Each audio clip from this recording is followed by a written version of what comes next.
1948.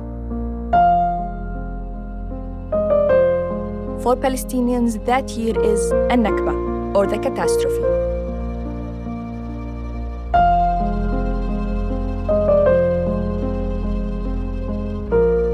When hundreds of thousands were forced out of their homes.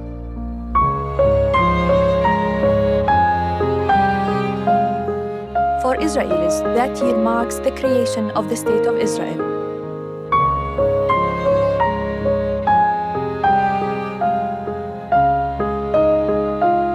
As a filmmaker and as a Palestinian, this documentary series was my way to understand the events of the past that are still shaping the present.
Our story starts here in 1799, outside the walls of Acre in Ottoman-controlled Palestine.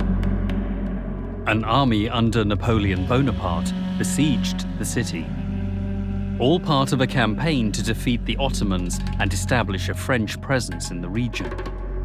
In search of allies, Napoleon issued a letter offering Palestine as a homeland to the Jews under French protection. He called on the Jews to rise up against what he called their oppressors. Napoleon's appeal was widely publicized, but he was ultimately defeated. In Acre today, the only memory of him is a statue atop a hill overlooking the city. Yet Napoleon's project for a Jewish homeland in the region under a colonial protectorate did not die. 40 years later, the plan was revived by the British, this time as a means of thwarting the rising power of Egyptian governor Muhammad Ali. In 1840, British Foreign Secretary Lord Palmerston wrote to his ambassador in Constantinople, urging him to convince the Sultan and his entourage to open Palestine for the immigration of Jews. At that time, there were estimated to be no more than 3,000 Jews in Ottoman-controlled Palestine. Over the years, Jewish immigration to Palestine increased, helped on by wealthy benefactors. One of these was the French aristocrat Baron Edmond de Rothschild. He began visiting Palestine in the 1880s and became one of the Jewish community's leading sponsors.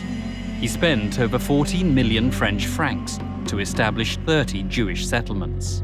The most important was Rishon LeZion, founded in 1882. Today, the remains of Baron de Rothschild lie in a mausoleum in northern Israel. It's a popular site for Israeli schoolchildren learning about the wealthy patron who bankrolled Jewish settlement building in Palestine over 100 years ago. In 1885, the term Zionism was first coined by Austrian writer Nathan Birnbaum. It's derived from the word Zion, one of the biblical names for Jerusalem. Zionism came to mean the establishment of a Jewish homeland in Palestine, but not all Jews supported this. طبعا كان في طائفة يهودية في البلاد تحت الحكم العثماني، بس هذا ما كانوا صهاينة، هم كانوا يهود محليين. أما اليهود اللي أجوا من أوروبا، خصوصاً من شرق أوروبا هذيك الوقت في أواخر القرن ال19، كان بدهم يبنوا صهيوني يهودي جديد. In 1896, Theodor Herzl, an Austro-Hungarian journalist, wrote a book called The Jewish State. It is considered one of the most important texts of early Zionism. Herzl envisioned the founding of a future independent Jewish state during the 20th century. His colleague Max Nordau sent 2 rabbis to Palestine to investigate the prospects for a Jewish state there. Their report concluded, "The bride is beautiful, but she is married to another man." The rabbis understood that Palestine's spouse was the Palestinian society rooted in its soil.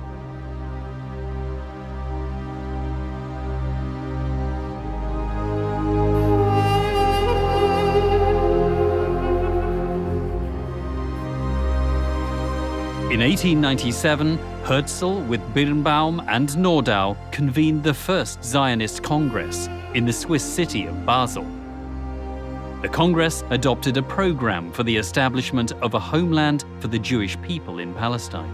إنما هرتزل بدأ يدعو رسمياً وعلناً لإقامة هذا الكيان، وثانياً اتصال بدول العالم الكبرى آنذاك في أوروبا بشكل خاص حتى تحمي واحدة منها تحمي هذا الكيان. فهرتزل هو أبو الدولة الصهيونية ما في شك، لكنه ليس مبدع الفكر الصهيوني.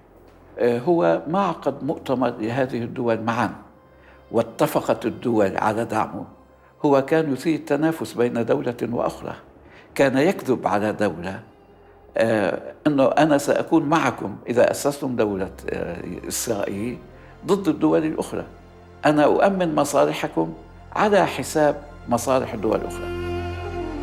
In 1907, the British government set up a committee to devise a strategy toward the Muslim Arab population of the Ottoman Empire. The committee's report, submitted to British Prime Minister Henry Campbell Bannerman in 1907, recommended establishing a so-called buffer state in Palestine. The report proposed this state be hostile to its neighbours and friendly to Europe. The aim was to divide the region and so assure Britain's continued imperial dominance. بحيث أن هذا الجسم يكون معتمد على الاستعمار الغربي ويعتمد على الأوروبيين. هذا الجسم ضمان بقائه أن يكون ما حوله ضعيفاً. في كمان فكر عند الأوروبيين إنه اليهود مقربين لهم أكثر من العرب، وإذا تكون هون دولة يهودية بيكون أفضل إلهم. In 1907, Chaim Weizmann, a chemist who had emerged as a leader among British Zionists, visited Palestine for the first time. He set out to establish a company in Jaffa to develop the land of Palestine, a practical means to pursue the Zionist dream of building a Jewish state. His venture was supported by Baron de Rothschild. Within 3 years, a major deal was struck. The Jewish National Fund, set up to buy land in Palestine, purchased some 10,000 dunams in the Maj bin Amma region of northern Palestine. The sale to the Jewish National Fund had dire consequences for the thousands of Palestinian farmers living on the land. أكثر من 60,000 فلسطيني في منطقة مرج بن عامر.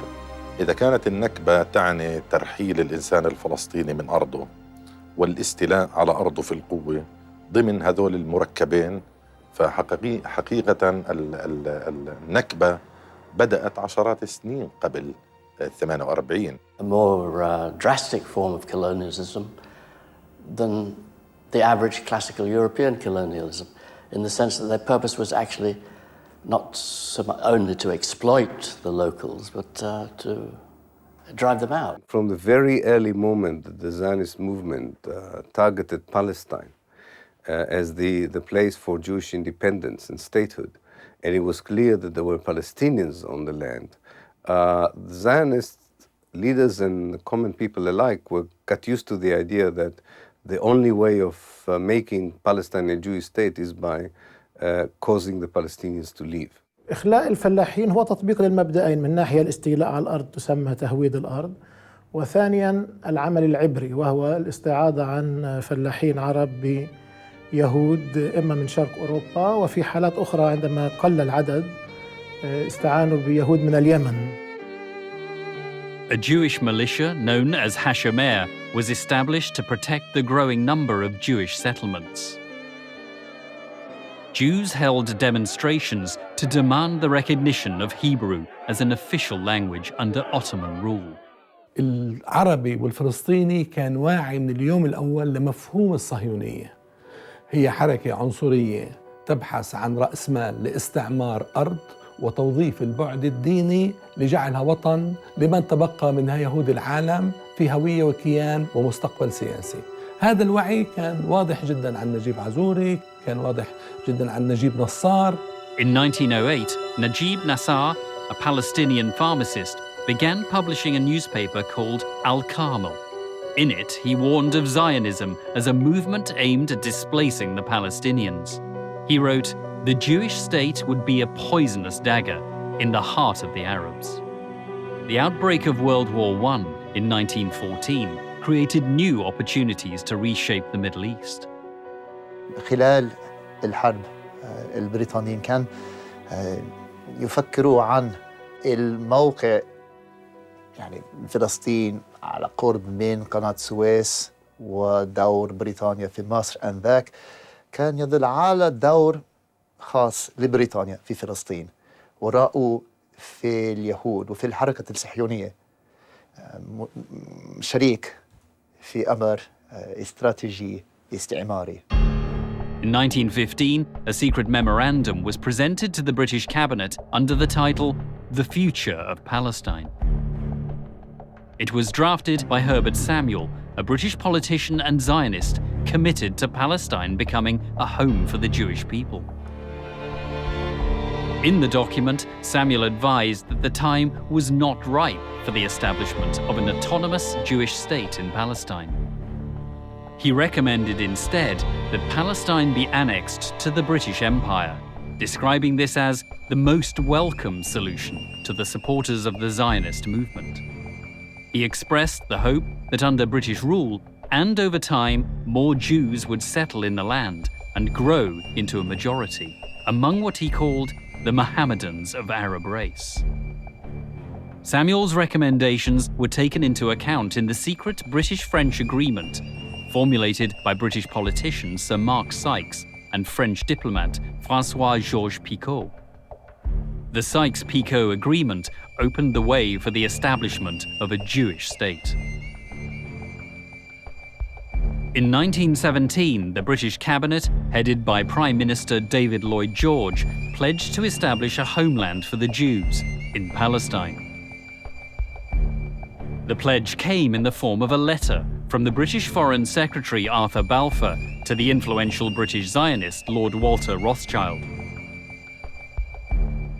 بالفور كان يمثل الحكومة البريطانية، ولما كتب رسالته إلى لورد روثشايلد كان يكتب باسم الحكومة البريطانية.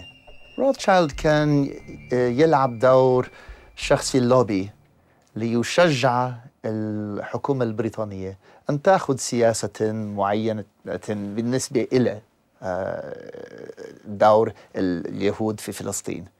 فكان يمثل الحركة الصهيونية، ووراء كلهم خايم فايزمان اللي كان المسؤول بالنسبة للورلد زاينست أورجانيزيشن أو المنظمة الدولية الصهيونية. واللي شارك في صياغة الوعد يعني. نعم. Britain had no moral or political or legal right to promise the land that belonged to the Arabs to another people. So the Balfour Declaration was both immoral and illegal. A month after Balfour's pledge, a meeting took place in London to celebrate the declaration. Speakers included Lord Rothschild, Herbert Samuel, Mark Sykes, and Chaim Weizmann. Just several days later, on December the 11th, 1917, the British Army, commanded by General Edmund Allenby, captured Jerusalem.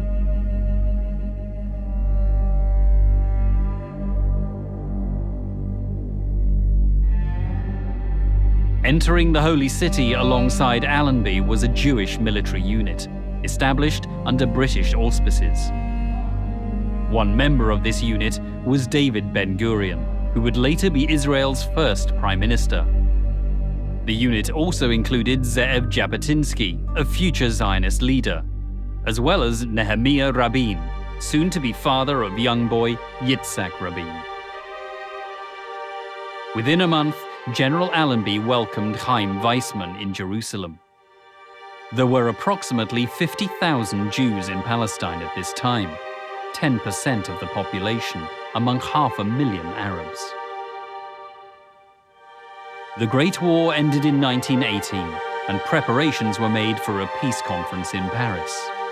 President of the United States, Woodrow Wilson, commissioned an investigation into the non-Turkish areas of the former Ottoman Empire. The commission was headed by the academic Dr. Henry King and the politician Charles Crane. When it was eventually published, the Crane-King report proved to be political dynamite. The report stated that the non-Jewish population of Palestine, nearly 9/10 of the whole, was emphatically against the Zionist program. The report went on to warn that anti-Zionist feeling in Palestine and Syria was intense and not likely to be flouted. It divulged conversations with British officers who suggested a force of not less than 50,000 soldiers would be required to initiate the Zionist program. The authors judged all this as evidence of what they described as a strong sense of the injustice of the Zionist program. The report concluded Jewish immigration should be definitely limited, and the project for making Palestine distinctly a Jewish commonwealth should be given up. The Crane-King report fell on deaf ears.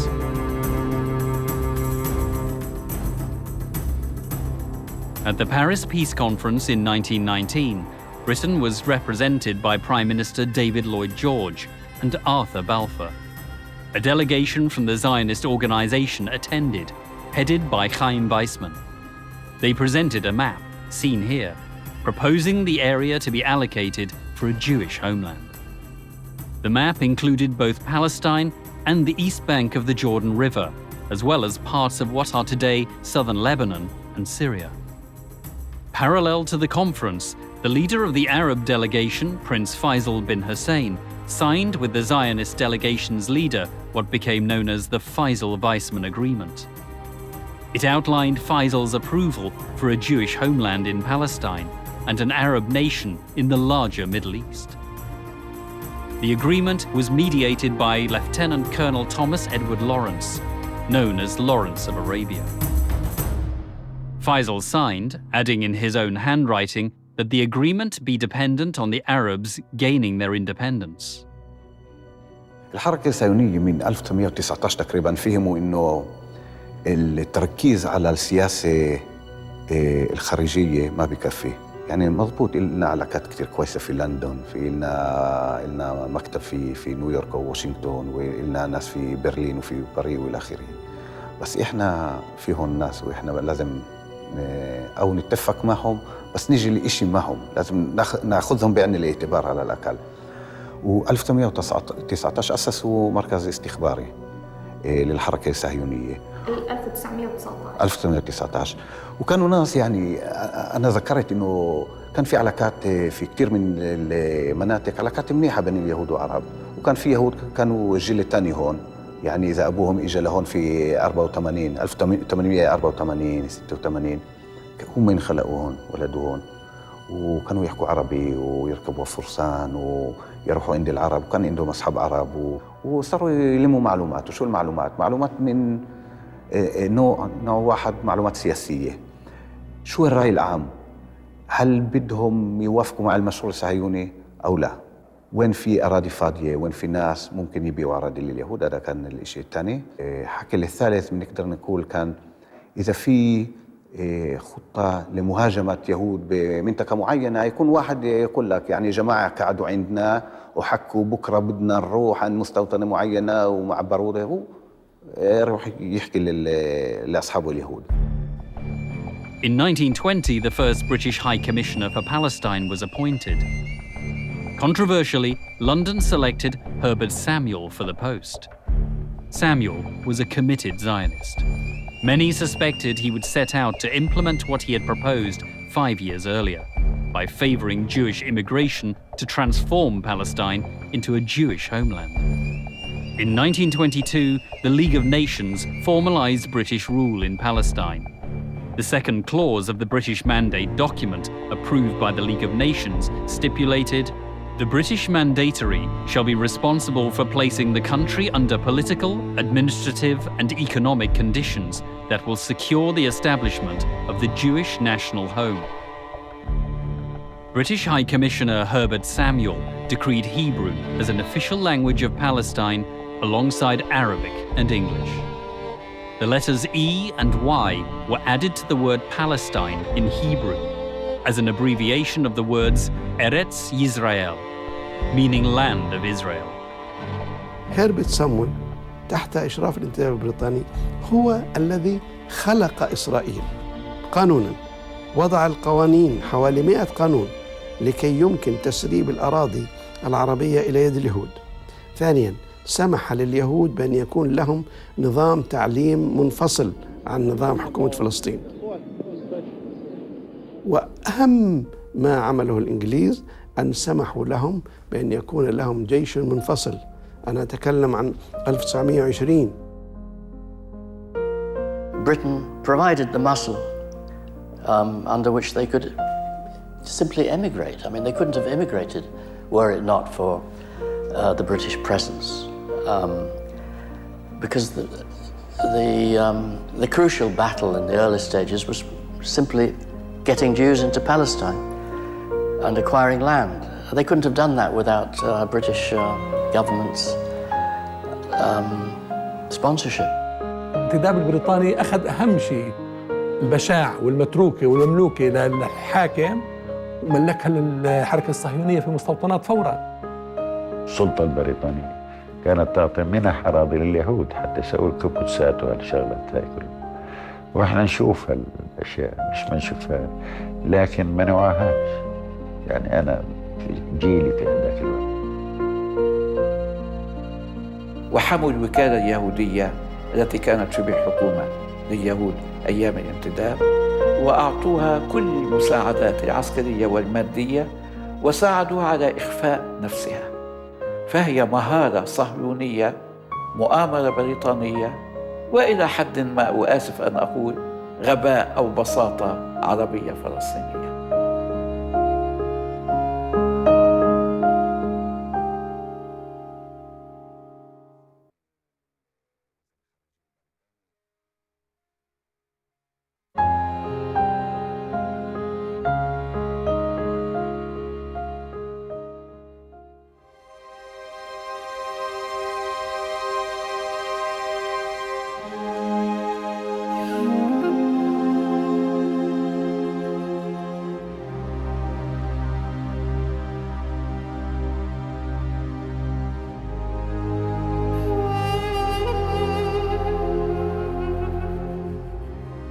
Palestinians viewed the British Mandatory Authority and British troops on the ground as siding with the Jews. More and more Palestinian farmers, expelled from farmlands, began to join newly formed revolutionary groups. In 1921, Palestinians organized large demonstrations against Jewish immigration.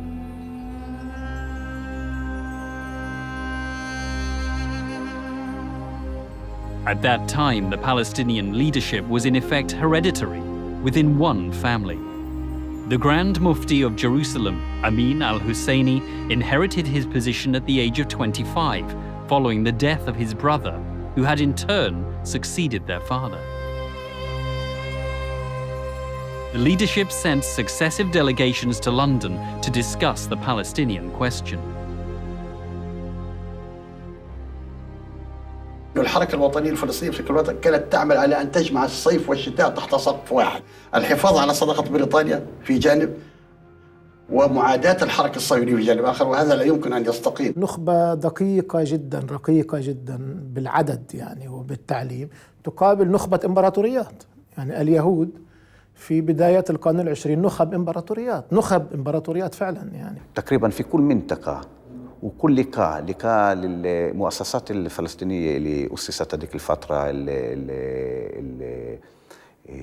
مثلا اللجنة المسيحية المسلمية وكل المؤسسات والمجلس الإسلامي أعلى والهيئة الإسلامية، كل المؤسسات بعد كم من ساعة من الجلسة كان في تقرير لليهود هيك وهيك حكوا هذا رأيه هيك وهذا ممكن تشتغلوا معه، هذا عدو إلكم وهذا ممكن تشتروه بالمال وإلى آخره، والتقارير يعني موجودة بالأرشيف الصهيوني.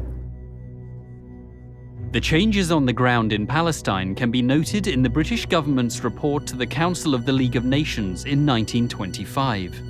The document reported the immigration of more than 33,000 Jews who were granted Palestinian nationality. This was 3 times the figure of the previous year. 13 new settlements were built according to the report. A Jewish labor union called the Histadrut had been set up under the direction of David Ben-Gurion.